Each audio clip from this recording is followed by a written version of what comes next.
4 running backs I am fading in fantasy football this season. Let's get right to the list. We start with Aaron Jones of the Minnesota Vikings.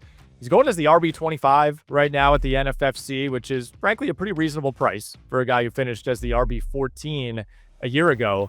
Puts him in the same range as RJ Harvey, Caleb Johnson, Quinshon Judkins, DeAndre Swift, which I think is fair. You know, we're talking the low end of true starting running backs around the NFL, mixed in with some of those rookies. Look, I love Aaron Jones, the player, the person. I think we all do, but I'm not drafting him this season.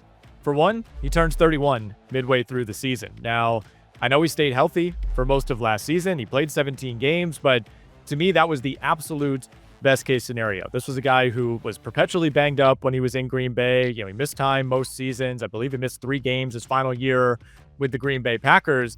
But despite playing 17 games last season, Aaron Jones still produced only 7 total touchdowns, 5 of those coming on the ground.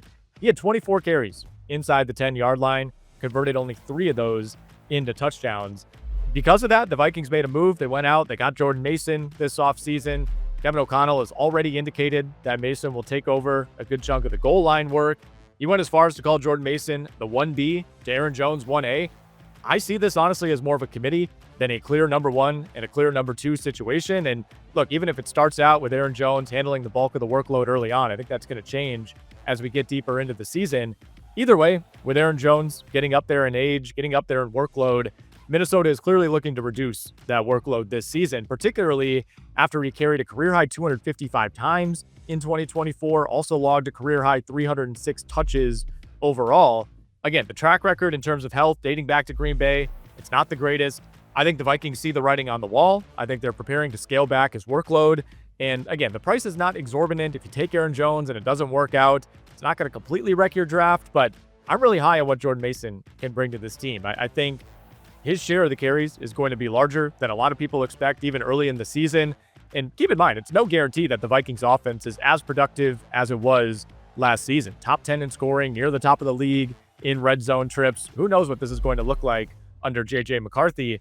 The bottom line is Aaron Jones, to me, didn't produce as well as he should have last season in what was a better than expected year for the Vikings offense overall. I'm looking to get out of the Aaron Jones business. If I'm shopping for a running back in that range, I would rather just take an upside flyer on those rookies we mentioned. I'd rather look at Tony Pollard, Isaiah Pacheco. You can sometimes get those guys a full round later. All right, before we get to our next running back, I want to remind you, please like this video. If you're enjoying our content at Rotowire, make sure you're subscribed. Hit that subscribe button. You see it right there on your screen. And most importantly, go check out everything we offer over at rotowire.com. Rankings, projections, our betting data. Got a great player prop tool. You can download the Rotowire Picks and Props app right now. Been using that all through the NBA season. Looking forward to firing it up again for the NFL. If you want to check out our content, head over to rotowire.com. Use the promo code YouTube15. It'll get you 15% off any of our Rotowire products. All right, next running back on our list, it's James Cook of the Buffalo Bills. Now, I had a lot of James Cook last season, somewhat reluctantly. Ended up working out great. Rode him to an RB8 finish in PPR. Like Aaron Jones, you're not being asked to pay a premium based on last year's production. He's going as the RB14 right now at the NFFC. So I think there is already an understanding that last year's numbers, particularly the touchdowns, likely won't be sustainable. 16 rushing touchdowns for James Cook last season. That tied him for the NFL lead with Jahmyr Gibbs. He carried the ball 48 times in the red zone for the Bills. Despite those numbers, Cook actually saw fewer opportunities overall within the Bills offense compared to 2023. He played dramatically fewer snaps. He ran fewer routes. He logged fewer carries than he did 2 seasons ago. All of that makes his final numbers, which were, again, heavily buoyed by those 16 rushing touchdowns, 2 receiving touchdowns. They just feel wildly unsustainable heading into 2025. The Bills should, again, be a very, very good offense, but I think we see more of Josh Allen in the red zone. We see more of Ray Davis mixing in, more of Ty Johnson in the passing game. Both of those guys are excellent at what they specialize in. For Davis, it's plowing through contact. It's forcing missed tackles. For Johnson, it's functioning as a receiving specialist in an offense that really doesn't have a ton of talent at the wide receiver position. These things were already happening last season, but James Cook simply found a way, I'm not exactly sure how, to capitalize at an unsustainable rate on his relatively limited, at least by top 10 fantasy running back standards, workload. Looking ahead to this season, it's simply very unlikely that James Cook converts touchdowns at that same rate. This one to me is pretty simple. He's also embroiled in a contract dispute right now with the Bills. I know he reported to minicamp, but just another factor hanging over James Cook right now. I'm not paying the price. All right, next up, this is a tough one. We got Saquon Barkley on the list, and for obvious reasons, this is very difficult. He's coming off a monster season, one of the most impressive, most memorable running back seasons of my lifetime, but it was also a season in which he took on a massive workload. 378 touches, over 1,000 offensive snaps. I mean, really, Kyren Williams was the only other running back who was in that same neighborhood in terms of the workload. The rushing volume was key to that monster year for Saquon Barkley. Career high, 345 carries, 10 games with at least 20 carries. That's obviously a ton of wear and tear on any running back. I would imagine the Eagles will look to scale that back this season, particularly after reaching the mountaintop last year. Despite playing all those snaps, though, Barkley was also less involved in the passing game than he's ever been. In 16 games, he had 8 fewer receptions than he had in 2023 in 14 games with the New York Giants. Finished with just 33 catches on 43 targets last season, only 2.7 targets per game. So when you look at the numbers, I mean, the vast majority of his fantasy production did come on the ground, which is totally fine when you're running for 5.8 yards per carry. But again, that's a number that just feels really unsustainable year over year, even behind an elite offensive line in Philly. Of his 15 total touchdowns last season, 8 of those came from at least 20 yards out. 4 of them came from at least 65 yards out. I love Saquon. The big play potential is what makes Saquon, but big plays like that tend to be really difficult to replicate year over year. And we also have to keep in mind that on the other end of the spectrum, the tush push, for now at least, is here to stay. And that's going to continue to rob Saquon Barkley of touchdowns on a weekly basis. Jalen Hurts, by the way, up to 29 rushing touchdowns over the last 2 seasons. Now, on top of all this, there is the simple fact that there is almost no precedent for a running back putting up an all-time season and then following it up with another all-time season. Injuries tend to set in, opponents adjust, team context changes. There are a variety of reasons for this, but when you look back over the last 20, 25 years at guys who either put up 2,000 yards or came close, Adrian Peterson in 2012, Jamal Lewis in 2003, Derrick Henry in 2020, Chris Johnson in 2009. Even if you lower the bar a little bit, Tomlinson in 2006, Amon Green in 2003, the list goes on.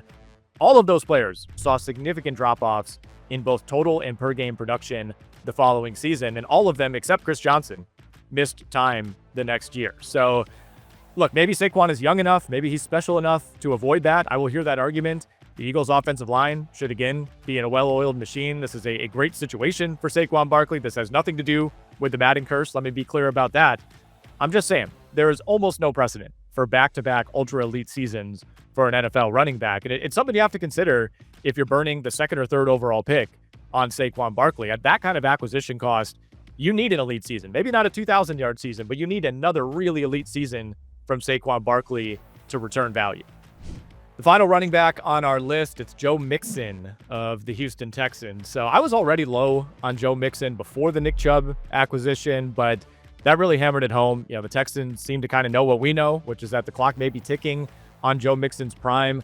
Got off to a really nice start last season, had the huge week 1, 30 carries, over 150 yards, and a win over the Colts. Got hurt in week 2, missed 3 games after that, but came back with 4 straight 100-plus yard games. Over the second half of the season, though, we really started to see Mixon fall off. We started to see the Texans' offense in general fall off. Over his final 8 games, he averaged just 51 rushing yards per game, 3.4 yards per carry, 5 total touchdowns in that span. 3 of those, by the way, came in 1 game against the Dallas Cowboys. He's also not a high-volume pass catcher, which really limits his floor, especially in PPR leagues, and saw those opportunities dry up even more as last season went on. Mixon ended up finishing 27th among running backs in total receptions last season with just 36. In terms of his age, he's only 28 as I record this video. He'll turn 29 in July. And, he's still relatively young, but he entered the NFL as a 20-year-old. We have to keep that in mind. He's already logged 8 full seasons at the NFL level. Among active players, only Derrick Henry and Ezekiel Elliott, if we're even counting Ezekiel Elliott, have logged more carries than Joe Mixon. So part of the fade on him is concern that workload will start to catch up. This could be the year that there is a dramatic fall off. Part of it, too, is the presence of Chubb and, to a lesser degree, Dameon Pierce, Woody Marks, Daria Gumbawale. And maybe we're not fired up about any of those names, but the Texans do have options in that backfield. But this is also a Texans offensive line that graded out as one of the worst in the NFL last season at PFF. And they parted ways with Laramie Tunsil this offseason. His replacement, Cam Robinson, baby. Graded out as a well below average run blocker last season. Split time between Jacksonville and Minnesota. The Vikings didn't want to bring him back. Their other tackle, Blake Fisher, was quite literally among the worst in the NFL in terms of overall grade at PFF.